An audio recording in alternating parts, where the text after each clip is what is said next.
Hey everybody, sorry I'm just trying to get my camera situated. This is awkward. Okay, there, I think that'll be good. Sorry my skin looks kind of dark. I feel like it looks kind of gray. I had a mask on for another video I did for some stuff that I sell, and it kind of tinged my skin gray. It does that sometimes. Alright, I think that's close enough. I think you guys can see it okay. We're not going to talk about this a whole lot. We'll get more into this on Wednesday, but I did want to have it up so you guys could kind of see it. Alright, so this week is the last week of Preptober. Wednesday next week will be my first day in NaNoWriMo, and I will, sorry, you guys are bothering. And I will get on that day, and I will do something special. I don't know what yet, but I'll do something special since it's the first day. So, last week, and so I'm going to be talking about world building.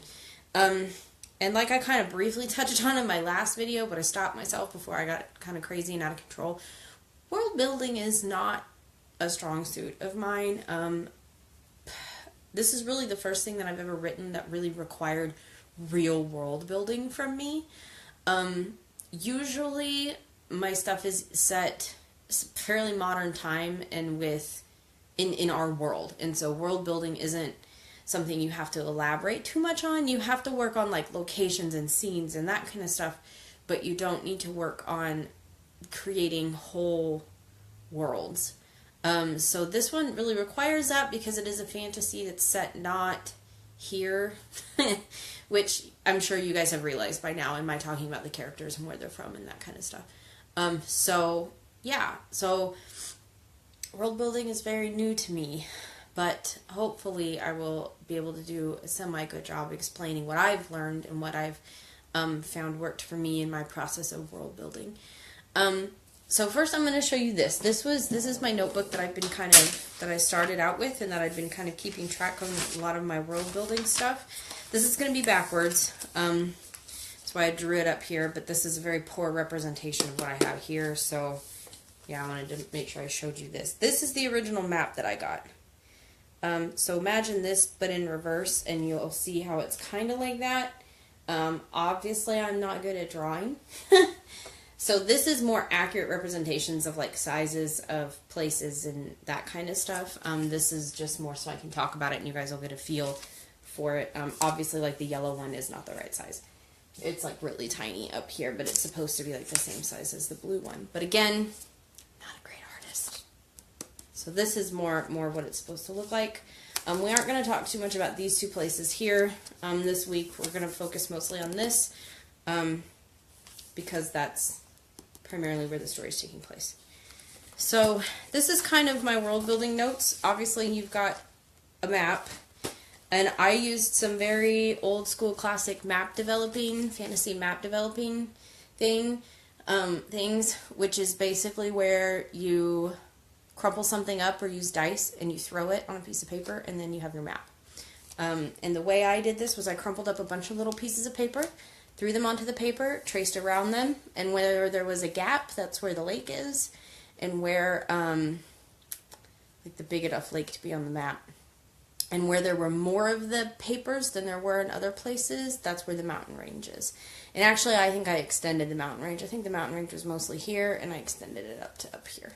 So, but that helps you kind of, if you're having trouble with a map and you're like agonizing over having to draw a map, that's an easy way to do it, and it kind of gives you a starting point. So, and then I have little blurbs about each of the clans, which we will talk about a little bit later, and then I started working on this collective history. So, yeah, so today we're going to talk we're not really going to talk specifics about this. We'll get into this more on Wednesday. But I did want to talk about some tips and tricks to start working on world building. The map was one of my first ones. That was one of the very first things I did was I drew that map, and I crumpled up all the little papers and I threw them and then I traced them, and that originally was just supposed to be one clan when I did it, and then I decided, no, you know what? It's going to be a bunch of clans, and I'll get more into their history on Wednesday. But as you can see, they all have names, and they all end in Dari. And I will explain that a little bit more on Monday. Basically, the people group that lives in these is called the Darien, which is why it's Dari. And they are loosely affiliated, but not strongly. So they're not quite like the United States. They're more like Europe, where they're loosely affiliated with one another, but they're not reliant on one another. They don't have one big governing body over everybody. So yeah.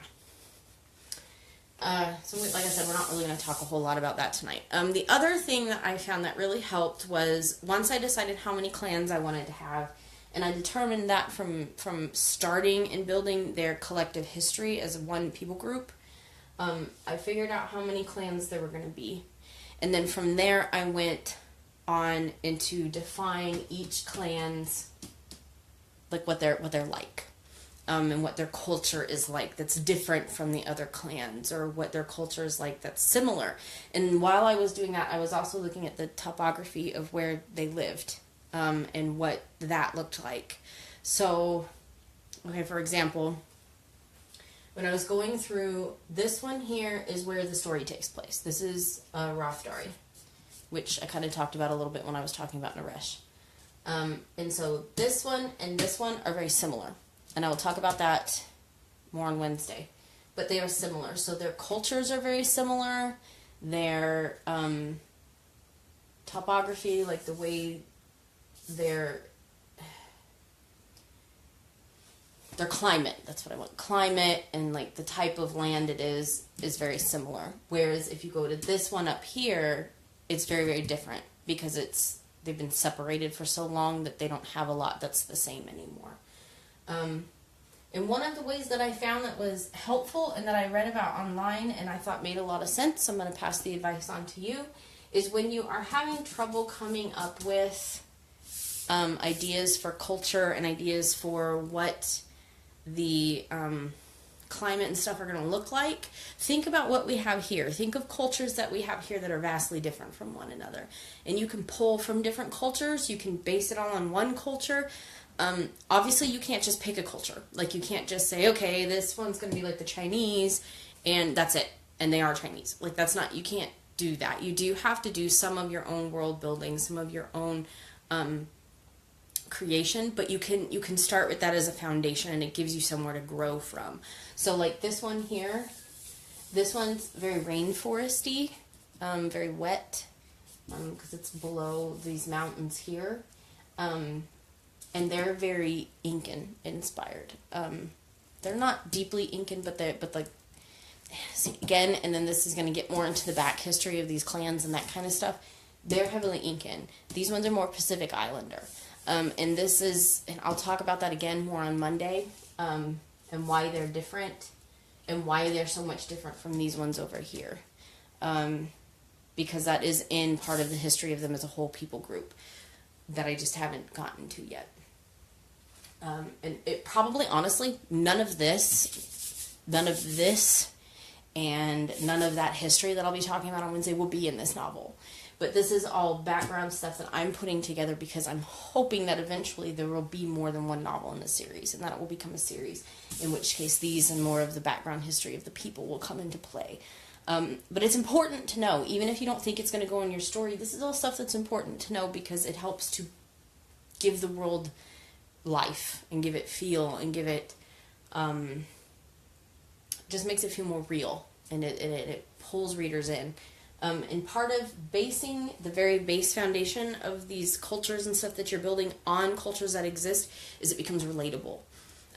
People connect with parts of it that are similar. In one of my plotting stories, down there, one of my plotting videos, I talked about one of my favorite series, the Elena series, Elena of Trebon. And while that's in a fantasy world, and it's not here, a lot of it was based on English history and on like the knights and the kings and that kind of stuff, and very King Arthur-y and that kind of stuff. And while it wasn't the same, it was similar enough that it was familiar, and that there were parts that didn't need to be explained, like they used swords and shields. Everybody knows what a sword and shield is. We don't have to go out of our way to explain to you what a sword looks like and what it does. And so that gives you leeway as the author to not spend so much time describing garments or describing food or describing weapons. You can just, you can use a little bit of that and then you move on, because diving way too deep in that is how you lose readers and it's how you lose interest. Because while it's important to you as the author, it's not advancing the plot. And that's the point of a novel, is everything in the novel needs to be advancing the plot in some way. So, yeah. So basing them kind of on something that's real is really good, and it's a good thing to do, and it's helpful not only for you as a writer, but for your readers as well. I'm trying to think of what else. Oh, if you're...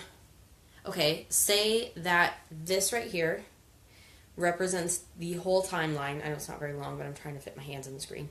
This represents the whole timeline of this people group that you're writing about, from when they started to present day. And your story takes place here, maybe a little bit before. You want to know everything that you can. I mean, you don't want to like chronicleize in detail at all, but you need to know how the culture got from here to here. Even if it's not in your story, and even if it never comes up, it's important, because it helps you as the author create a world that feels legitimate and feels real. It feels 3D. It doesn't feel just like a world that someone created and then threw a bunch of characters into. So yeah, those are some of my tips on world building. Like I said, world building is fairly new to me. I'm not super knowledgeable about it. But those are the tricks that I found that really helped me put together the history of this continent here, and the peoples who live on it. And like I said, on Wednesday I'll talk a little bit more about their history, because like I said, it's not super deep in the novel important, so I figured I can give you that without giving too much of the novel away. So that's what all these things here. Kaluntik. Did I... Oh, let's see, is right. Why does it look backwards? Okay, yeah, that's right. Kaluntik Dari. Oh, it's Kalundari, or Tolkien Dari, Science Dari, Kinds Dari, Randari, and Rothari. Those are the clans. Yeah, I'll talk more about the clans later. Sorry, I have to double check my backwards writing, because sometimes I feel like I look at it and it looks backwards. I don't think any of it is. I was really careful this time. Anyway, alright. So, I hope you all enjoyed, and I'll see you back here on Wednesday, where I'll talk a little bit more about the individual clans, and I'll talk about how they moved from one people group to a people group spread out over a continent with different clans and different cultures. And yeah, I look forward to seeing you then. Have a wonderful night.